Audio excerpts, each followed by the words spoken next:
প্ৰদীপ্ত আভা এই গ্ৰন্থখন ইতিমধ্যে আমি মুকলি কৰিছোঁ আৰু মই অনুভৱ কৰোঁ যে এই গ্ৰন্থখন কেৱল কাগজৰ কেইখনমান পৃষ্ঠা নহয়, এইটো ভাবিলে ভুল হ'ব যে এইখন এখন কাগজৰ পৃষ্ঠা আৰু ইয়াত চপাহলত পানীবন্ধ কৰিছে, বন্ধাইছে। আমি অনুভৱ কৰিব লাগিব যে এই গ্ৰন্থখন আজি প্ৰায় 100 বছৰ নহয় 101 বছৰ বুলি মই গম পাইছোঁ। 101 বছৰ আগতে এটা নামঘৰ প্ৰতিষ্ঠা হৈছিলে আৰু সেই নামঘৰটোৰ ইতিহাস আৰু সেই নামঘৰটোৰ সৈতে জড়িত হৈ থকা যিসকল ব্যক্তি, যিসকলৰ পৰিশ্ৰম, কষ্ট, সাধনা আৰু এই আহি থকা প্ৰজন্মৰ কাৰণে এই গ্ৰন্থখন মই ভাবোঁ যে অনুপ্ৰেৰণাৰ উৎস হ'ব। আমি গ্ৰন্থ এখন প্ৰকাশ কৰোঁ বিভিন্ন কাৰণত আৰু এই গ্ৰন্থখন মই ভাবোঁ যুগ যুগান্তৰ ধৰি এই অঞ্চলটো যে আজি প্ৰায় 100 বছৰ আগতে আধ্যাত্মিকতাৰ চিন্তা কৰিছিলে আৰু আমাৰ শংকৰদেৱে হওক, মাধৱদেৱে হওক, অনিৰুদ্ধদেৱে হওক, যিসকল আমাৰ ভক্ত বা যিসকল আমাৰ গুৰু, সেইসকলে আমাক এটা কথা দেখুৱাই আহিছে যে আমি সমাজখন যদি শুদ্ধ কৰিব পাৰোঁ, আমাৰ সমাজখন যদি পোন পথে লৈ যাব পাৰোঁ, আমাৰ সমাজখন যদি সত্য পথে লৈ যাব পাৰোঁ, তেতিয়াহ'লে এটাই উপায়, সেই হ'ল আধ্যাত্মিকতা। আধ্যাত্মিকতাই মানুহৰ মন মগজু সদায় শীতল কৰে আৰু সেই আধ্যাত্মিকতাই আমাৰ সমাজখন সুন্দৰ কৰি তুলিব পাৰে। আৰু আধ্যাত্মিকতাৰ এই চিন্তা বোৱাবৰ কাৰণে মই ভাবোঁ যে শ্ৰীমন্ত শংকৰদেৱে আজিৰ পৰা প্ৰায় 500 বছৰ আগতে নামঘৰ প্ৰতিষ্ঠা কৰিছিলে। এইটো ভাবিলে ভুল হ'ব যে নামঘৰ এটা অকল নাম গাব, প্ৰাৰ্থনা কৰিব, কীৰ্তন কৰিব, তাৰ উদ্দেশ্যে নামঘৰ এটা প্ৰতিষ্ঠা কৰিছে, সেইটো ভাবিলে হয়তো ভুল হ'ব। শ্ৰীমন্ত শংকৰদেৱে হওক, আমাৰ যিগৰাকী অনিৰুদ্ধদেৱৰ আমি আজি ইয়াত সমবেত হৈছোঁ, অনিৰুদ্ধদেৱে হওক, তেওঁলোকৰ এটা হয়তো ধাৰণা আছিলে যে নামঘৰটো আধ্যাত্মিকতাৰ লগে লগে তেওঁলোকে ভাষাৰ হওক, সংস্কৃতিৰ হওক, ঐক্যৰ হওক, সম্প্ৰীতিৰ হওক এটা বাতাবৰণ সৃষ্টি হ'ব। নামঘৰটো আচলতে আমি ইয়াৰ লগতে এটা কথা ভাবোঁ যে এটা আদালত, এখন আদালত। আপোনালোকে জানে যে নামঘৰ এটা প্ৰতিষ্ঠা হোৱাৰ পিছত সেই নামঘৰটোৰ লগত সংযুক্ত হৈ থকা যিসকল ভক্তপ্ৰাণ ৰাইজ, কোনোবাই যদি সেই অঞ্চলটোৰ, এতিয়া এই অঞ্চলটোৰ কোনোবাই যদি ভুল কৰে, সামান্য কিবা এটা ভুল কৰে বা গুৰুতৰ ভুল কৰে, এই নামঘৰটোত বহি তেওঁলোকে আলোচনা কৰিব আৰু সেই বিষয়টো সমাধান কৰিবলৈ কাৰণে চেষ্টা কৰিব। কেতিয়াবা হয়তো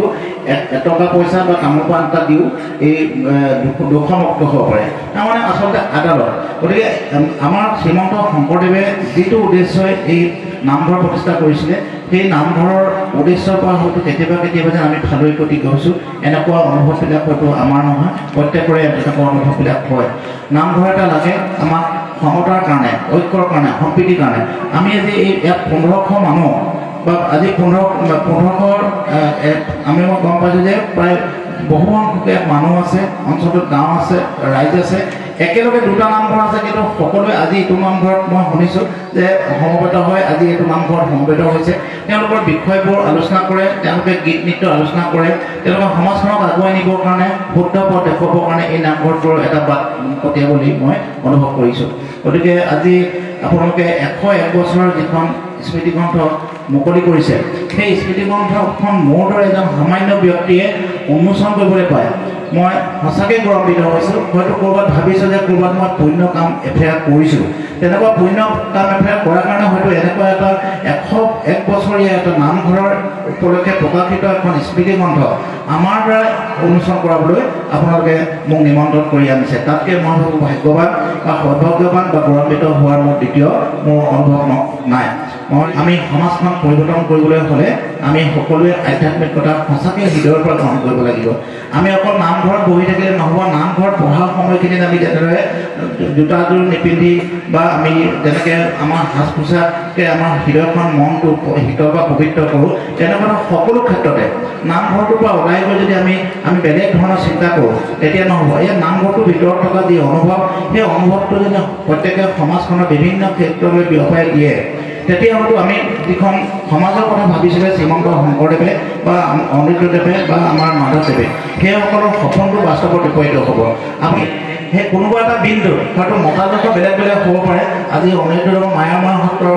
বা এই নামঘৰৰ লগত অন্যান্য নামঘৰৰ মতাদৰ্শ বেলেগ হ'ব পাৰে মত অমিল হ'ব পাৰে কিন্তু কোনোবা এটা বিন্দু কোনোবা এটা এনেকুৱা এটা বিন্দুত আমি সকলোৱে এই নামঘৰসমূহ একত্ৰীকৰণ কৰিব পাৰোঁ নেকি এই কথাটো কেতিয়াবা ভাবোঁ হয়তো এই কথাবিলাকে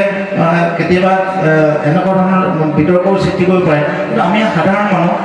মানুহ হিচাপে চিন্তা কৰিব পাৰোঁ আমাৰ মতবিলাক বিভিন্ন হ'ব পাৰে চিন্তাবিলাক বিভিন্ন হ'ব পাৰে আমাৰ পৰম্পৰা ৰীতি নীতি বেলেগ হ'ব পাৰে কিন্তু আমি কোনোবা এটা বিন্দুত যদি এক হৈ যাব পাৰোঁ এই যে এক হোৱাৰ বিন্দুটো কাৰণ শ্ৰীমন্ত শংকৰদেৱে ঐক্যৰ কথা কৈছিলে সম্প্ৰীতিৰ কথা কৈছিলে সংস্কৃতি সংৰক্ষণৰ কথা কৈছিলে গতিকে এই কথাবিলাক আমি কেনেকৈ আচলতে আমি এটা বিন্দুত লগ হৈ কামখিনি কৰি দিব পাৰোঁ বা আগুৱাই নিব পাৰোঁ তেনেকুৱাবিলাক চিন্তা কৰিব পাৰি নেকি এই কথাবিলাকে হয়তো যদি কৰিব পৰা যায় আমাৰ সমাজখনক উত্তৰণত বা আগুৱাই নিয়াৰ ক্ষেত্ৰত যথেষ্ট সকাহ দিব বুলি মই অনুভৱ কৰোঁ বৰ্তক আৰু যিসকলৰ লেখাই প্ৰকাশ পাইছে লেখা প্ৰকাশ কৰাৰ নামখিনি কৈ থাকিলে দীঘলীয়া হ'ব গতিকে এখন সুন্দৰ স্মৃতিগ্ৰন্থ এই স্মৃতিগ্ৰন্থখন আমাৰ এই অঞ্চলটোৰ আধ্যাত্মিকতাৰ যি চিন্তা 100 বছৰ আগৰ যি চিন্তা এই চিন্তাটো সঠিক ৰূপত স্মৃতি হৈ থাকিব আৰু যিসকল নতুন যুৱক যুৱতী আহিছে নতুন প্ৰজন্ম আহিছে সেইসকলক এই গ্ৰন্থখনে অনুপ্ৰাণিত কৰিব উৎসাহিত কৰিব আৰু তেওঁলোকে অনুভৱ কৰিবলৈ বাধ্য যে আধ্যাত্মিকতাৰ যোগেদি আমি সকলোৱে এক হৈ থাকিব পাৰোঁ সকলোৱে সম্প্ৰীতি বা মিলিজুলি বা একতাৰে আমাৰ সমাজখনক আগুৱাই নিব পাৰোঁ নতুন প্ৰজন্ম যিসকলে আছে সেইসকলে আধ্যাত্মিকতাৰ যোগেদি যে সমাজখন পৰিৱৰ্তন কৰিব পাৰি এই কথাটো তেওঁলোকে গুৰুত্ব দিয়া উচিত আৰু সেইকাৰণে আমি দেখিছোঁ যে আজি নতুন শিক্ষানীতিত আধ্যাত্মিকতাৰ কথাবিলাক খুব জোৰ দিছে আৰু আধ্যাত্মিকতাৰ যোগেদি আমাৰ ভাৰতবৰ্ষখন সংশোধন বা সংস্কাৰ কৰিবৰ কাৰণে প্ৰতিশ্ৰুতিবদ্ধ হৈছে মই আশা কৰোঁ ৱেবছাইটত যদি দি দিব পাৰে বিভিন্ন লেখাবিলাক যদি ৱেবছাইটত দি দিব পাৰে ইয়াৰ পৰা বহু কথা মানুহে জানিব পাৰিব আৰু গৱেষণা বা অধ্যয়ন কৰাটো সুবিধা হ'ব আৰু মই MLA আছিলে মই MLA এটা কথা কৈছিলোঁ যে এই গাঁওখনক আমি বহু দিনৰ পৰা দেখিছোঁ আৰু পাইছোঁ এই গাঁওখনক যদি এখন কিতাপৰ গাঁও কৰিব পাৰি কিতাপৰ গাঁও মই ক'লোঁ যে আপুনি বেছি খৰচ কৰিবও নালাগে আমাৰ মৃদুল পাত্ৰ প্ৰাঞ্জল পাত্ৰ ভূপেন পাত্ৰ এনেকৈ 5জনমানক দায়িত্ব দি দিলে এই গাঁওখন কিতাপৰ গাঁও হিচাপে পৰিচিত হ'ব আৰু আজি 100 বছৰ নামঘৰটো হৈছে এই নামঘৰটোত পৰ্যটক আহিব পৰ্যটক অহাৰ বা চোৱাৰ ব্যৱস্থা কৰি দিব লাগে যে যিবিলাক নামঘৰ 100 বছৰ পাৰ হৈছে যিবিলাক নামঘৰ 150 বছৰ পাৰ হৈছে বা পুৰণি নামঘৰ বা সত্ৰ সেইবিলাক এনেকুৱা ধৰণে প্ৰচাৰ কৰিব লাগে আৰু প্ৰচাৰ কৰাৰ ব্যৱস্থা কৰিব লাগে আজি হোটেলে হওক যান বাহনে হওক বিভিন্ন দোকান পোহাৰে হওক খুব সুন্দৰকৈ চলিব আৰু নিবনুৱাবিলাকৰ সংস্থাপন হ'ব গতিকে এই নামঘৰটো কেনেদৰে পৰ্যটকৰ মানচিত্ৰত সোমোৱাব পাৰি এই এটা নতুন ধাৰণা আছে আৰু তেজমানসকলে দৈনিক অসমত মই কেনেকৈ আবৃত্তি গান কৰিব তাৰমানে আজি আবৃত্তিয়ে হওক আজি কিতাপেই হওক এইবিলাকেই আচলতে সমাজখন শুদ্ধ কৰিব পাৰে আমি পঢ়া শুনা কৰিবলৈ এৰিছোঁ আমি কিতাপ নপঢ়োঁ বাতৰি কাগজ নপঢ়োঁ আমি ভাল চিন্তাবিলাক নকৰাৰ কাৰণে আমাৰ আধ্যাত্মিকতাৰ এই চিন্তাবিলাক আঁতৰি গৈছে গতিকে আধ্যাত্মিকতা আকৌ উভতাই আনিবৰ কাৰণে আমি গ্ৰন্থ অধ্যয়ন কৰিব লাগিব আমি নামঘৰ মন্দিৰ বা এইবিলাকত নিজৰ শুদ্ধ চিত্তে তেওঁলোকে পূজা অৰ্চনা কৰিব লাগিব তেতিয়াহে মই ভাবোঁ আমাৰ যি সপোনৰ এখন সমাজ শংকৰদেৱে দেখিছিলে যিখন সমাজ মাধৱদেৱে যিখন সমাজ দেখিছিলে বা অমৃতদেৱে যিখন সমাজৰ সপোন দেখিছিলে সেই সপোনটো বাস্তৱত ৰূপায়িত হ'ব